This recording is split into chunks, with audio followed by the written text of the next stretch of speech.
तो अपने जीवन के बदलाव के बारे में रो रहा है, तो अपने जीवन के बारे में रो रहा है, मेरे बच्चा नहीं है, और परमेश्वर कह रहा है मैं लाखों लाखों बच्चे तेरे द्वारा बचाऊंगा। जब मैं बीमार था, प्रभु से कहा, प्रभु मैं बीमार हूं तो लोगों के लिए प्रार्थना कैसे करूंगा? प्रभु ने कहा था, जिस नल से पानी निकलता है वो खुद भी सूखा नहीं रहता। मैं बीमार था जब मैंने लोगों के लिए बीमारी के लिए प्रार्थना करनी शुरू की थी। लोग हील होते थे, मैं बीमार वापस जाता था। लेकिन प्रभु का वचन पूरा हुआ, जिस नल से पानी निकला लोगों के लिए, वो नल भी सूखा नहीं रहा, और मुझे भी खुदा ने हील किया समय आने पर। और आज तक वो हीलिंग बरकरार है, 100%, 200% हो गया हूं अब मैं। क्या आप प्रार्थना करने वाले व्यक्ति हैं? अगर नहीं, आप कुछ नहीं कर पाएंगे। आप विश करते रह जाएंगे, आप काश काश करते रह जाएंगे, आपके जीवन में कोई बदलाव नहीं होगा।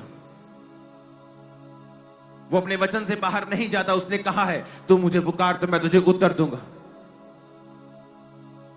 मैं तुझे छुड़ाकर ऊंचे स्थान पे रखूंगा जब तू मेरे नाम को जान लेगा, जब तुम मुझसे प्रेम करेगा।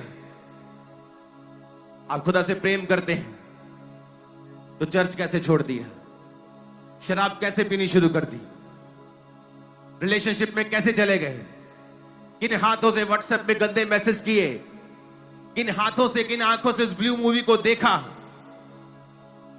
आज सोशल मीडिया ने आपकी जिंदगी बर्बाद कर दी। पाप आपके हाथों में ही है। झट नंगे लोगों को आप देख सकते हैं 2 सेकंड के अंदर। पास्टर्स भी इससे इफेक्टेड हैं, आज बहुत सा यूथ इससे इफेक्टेड है। कैसे बदलाव होगा जब शैतान इतने आधुनिक हथियारों के साथ आपकी जिंदगी में काम कर रहा है?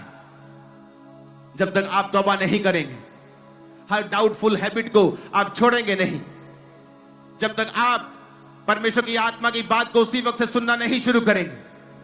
अगर वो कहता है, मेरे बेटे आज से इस जीवित चर्च में जाना है, मेरी बेटी आज से तुमने 4 घंटे प्रार्थना करनी है, कैसे बदलाव होगा? अपने आप बदलाव नहीं होगा। फिर परमेश्वर दुखों को भेजेगा कि ये खुद प्रार्थना नहीं कर रहा, तो शायद मैं दुखों को भेजूं तो तब ये मेरी तरफ मुड़े। और यही कारण है आज बहुत सारे लोग दुखों में हैं, कि परमेश्वर ये चाहता है कि ये मेरी ओर मुड़े, ये बेदारी का हिस्सा हूं, ये प्रार्थना करें, ये मेरी ओर आए, ताकि मैं इनकी जिंदगी में बड़े काम करूं।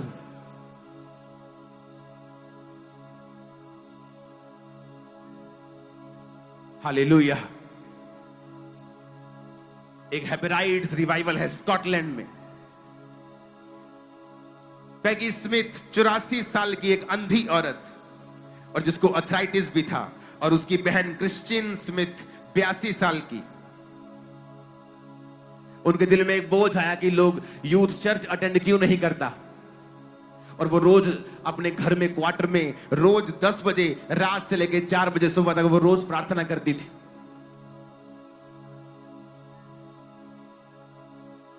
अंधी थी और अर्थराइटिस का रोग भी था उनको। आज किसी का सिर दर्द हो जाए, बोलता है मुझे, मैं क्यों करूं प्रार्थना, यीशु ने कौन सा मुझे हील किया है, उसने कौन सा मुझे बच्चा दिया है, मैं कौन सा अमीर हूं, उसने मुझे कौन सा ब्लेस के, सारा दिन मुझे दिहाड़ी करनी पड़ती है।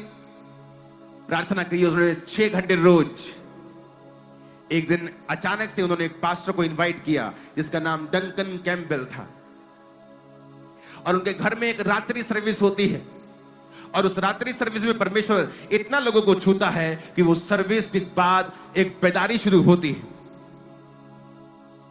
उस पूरे आइलैंड में लोग उसके घरों की ओर आना शुरू होते हैं, रातों को चर्च लगनी शुरू होती है, लोकल पुलिस स्टेशन में प्रार्थनाएं शुरू होनी हो जाती हैं, बार्स बदल जाते हैं प्रार्थना सभाओं में, क्राइम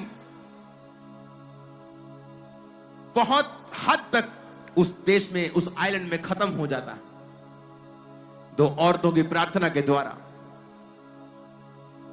और हम बिना प्रार्थना के सोच रहे हैं कि परमेश्वर हमारी जिंदगी में बड़ा काम करे। ग्वाटेमाला में एक जगह है एल्मोलोंगा। 1970 में वहां पे लोग इतने गरीब थे, और वहां पे डोमेस्टिक वायलेंस थी, गृह युद्ध चल रहा था, शराब बहुत ज्यादा लोग पीते थे, विचक्राफ्ट बहुत करते थे, जाल टूना बड़ा करते थे। और जो सॉइल वहां की थी, जो मिट्टी वहां की थी, वो अन्न नहीं दे रही थी, वो ज्यादा अन्न वहां पे नहीं देती थी। वहां पे एक लोकल पास्टर मेरियानो एक फास्टिंग और प्रेयर की चेन चलाते हैं और उसका नाम रखते हैं स्पिरिचुअल वॉरफेयर। और प्रभु से कहते हैं, प्रभु यहां की पॉवर्टी के साइकिल को, श्राप को तू तोड़ दे। और वो प्रार्थना करना शुरू करते हैं। अगले 20 साल के अंदर अंदर उस देश में इतना रिवाइवल आता है, उस आइलैंड पे इतना रिवाइवल आता है कि वहां पे 4 प्रिजन्स पूरी तरह से खाली हो जाते हैं। लास्ट प्रिजन बचता है, उसे भी एक दिन ऑफिशियली क्लोज करके उसे कम्युनिटी हॉल में बदल दिया जाता है।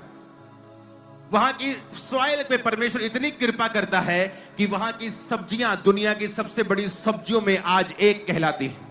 अगर आप वहां की सब्जियां देखेंगे, वो देखो लोगों ने हाथ में पकड़ी है, वो असली गाजर है, एआई पिक्चर्स नहीं है। आप देख लेना, वहां पे आप इसको सर्च करना, सब्जियों की पिक्चर्स आप पूरी तरह से और भी दिखाओ,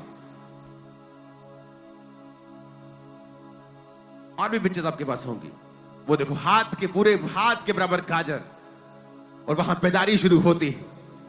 उसके बाद उसको वो छोटे से आइलैंड पे इतनी सब्जी रोज आती है कि वो मिलियंस ऑफ डॉलर्स में रेवेन्यू करना शुरू होते हैं। और पूरा पॉवर्टी का और गरीबी का साइकिल परमेश्वर 20 सालों के अंदर उस पैदारी में तोड़ के रख देते हैं। कारण एक पास्टर डिसाइड करता है, आओ फास्टिंग करते हैं और प्रेयर करते हैं। आज का क्रिश्चियन कहां है? वो टीवी के सामने बैठा है, वो नेटफ्लिक्स के सामने बैठा है, वो शादियों में मगरूर है, बिजी है, काम धंधे में लगा हुआ है। लेकिन ये चीजें आपको छुड़ा नहीं सकती। उसे छुटकारा चाहिए, लेकिन वो जानता नहीं छुटकारा होगा कैसे। अगर रोने से छुटकारा हो जाता तो दुनिया को कोई भी आदमी मरता ना। अपने जवान हस्बैंड को मरता देके फिर वो औरतें रोती और उसको बचा लेती, लेकिन ऐसा होता नहीं है। अगर एक अंधी औरत की प्रार्थना से पूरा आइलैंड, पूरा वो एरिया बदल सकता है, वहां के जेल्स बंद हो सकती हैं, एक जेल को बंद करके कम्युनिटी हॉल में बदल दिया जा सकता है, तो आप क्या प्रार्थना नहीं कर सकते?